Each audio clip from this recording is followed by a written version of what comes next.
থাইল্যান্ডে যাওয়ার আগেই এয়ারপোর্টে বসে এত সমস্ত খাবার খেলাম একদম ফ্রিতে, একদম আনলিমিটেড। কি বিশ্বাস হচ্ছে না?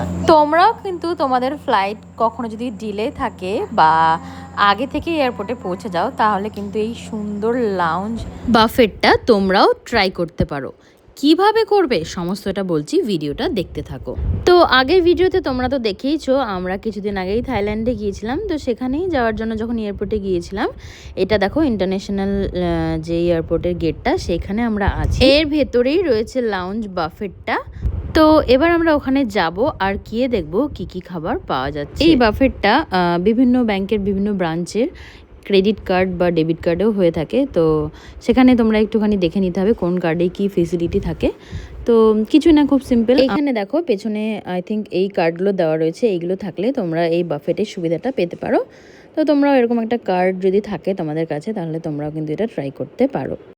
ভেতরে যাওয়ার আগে যে প্রসেসিংটা সেটা ও করে নিচ্ছিল, আমি এখানে ওয়েট করছি। আর অলরেডি আমার প্রচণ্ড খিদে পেয়ে গেছে, কারণ বাড়ি থেকে কিন্তু অনেক সন্ধ্যায় বেরিয়েছিলাম। এখন অনেকটাই টাইম হয়ে গিয়েছে। তো চলো করে খাওয়া দাওয়া করে নেব।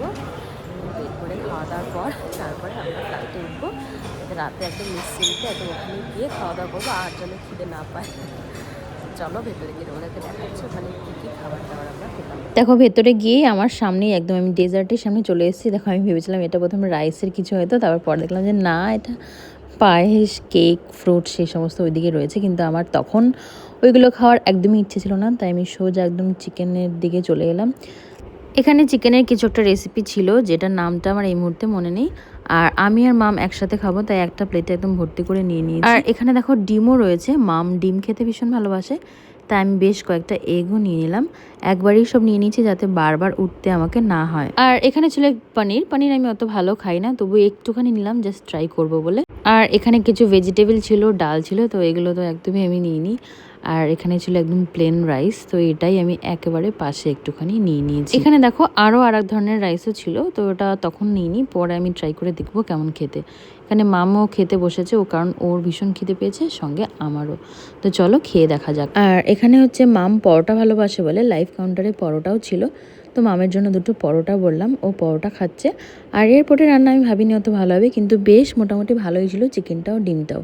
কিন্তু পনিরটা আমার একদমই ভালো লাগেনি। এগুলো ছাড়াও সাইড ডিশে বিভিন্ন রকম ডেজার্ট আরও কিছু আইটেম ছিল।